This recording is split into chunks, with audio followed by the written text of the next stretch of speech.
বছরের শুরুতেই সাতক্ষীরার অধিকাংশ চিংড়ি ঘেরে ভাইরাসের সংক্রমণ বাড়ায় হতাশ হয়ে পড়েছে চাষিরা। সাদা সোনা হিসেবে খ্যাত চিংড়ি মাছে মরক লাগায় লক্ষ্যমাত্রা অর্জন নিয়েও শঙ্কিত জেলার মৎস্য বিভাগ। তবে চাষিদের অভিযোগের বিপরীতে মৎস্য বিভাগ বলছে, প্রচণ্ড তাপদাহ এবং চাহিদা মতো পানি না থাকায় মাছ মরে যাচ্ছে। সাদা সোনা খ্যাত বাগদা চিংড়ি সাতক্ষীরার প্রধান অর্থকরী চাষ। গত মৌসুমে লক্ষ্যমাত্রা ছাড়িয়ে বাগদা উৎপাদন হওয়ায় এবার চাষিরা ব্যাপকভাবে চিংড়ি চাষে ঝুঁকে পড়েছে। রেণুপোনাও ছেড়েছে ব্যাপকভাবে, কিন্তু প্রথম দফায় রেণু ছাড়ার পর মাছ একটু বড় হতে না হতেই মরতে শুরু করেছে। মাসখানেক ধরেই চলছে এ অবস্থা। কয়েক চালান পোনা ছাড়ার পর মাছ ধরার আগ মুহূর্তে মরকের কারণে নষ্ট হয়ে যাচ্ছে অধিকাংশ চিংড়ি ঘের। চাষিরা বলছেন, কক্সবাজার থেকে আনা পোনা ভাইরাসযুক্ত হওয়ায় এসব মাছ মারা যাচ্ছে।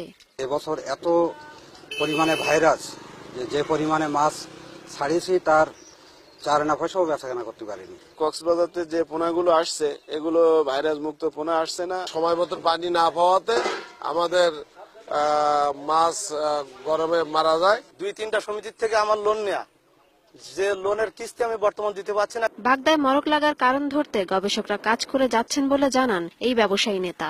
যারা গবেষক আছে, যারা এই সমস্ত মৎস্য ব্যাপারে কাজ করছেন, তাদের সাথে পরামর্শ করেছি। ওনারা বললেন যে এইটার ব্যাপারে চেষ্টা করা হচ্ছে। এদিকে চিংড়ি মাছে ভাইরাসের বিষয়টি এড়িয়ে পানির তাপমাত্রা বৃদ্ধি, গভীরতা কম হওয়া সহ অন্যান্য বিভিন্ন কারণে মাছে মরক লেগেছে বলে জানান মৎস্য বিভাগের এই কর্মকর্তা।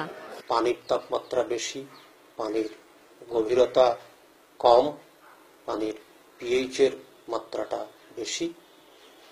তবে আসার কথা, বর্তমানে একটু বৃষ্টি হওয়ার ফলে রোগের হার কিছুটা কমে আসছে।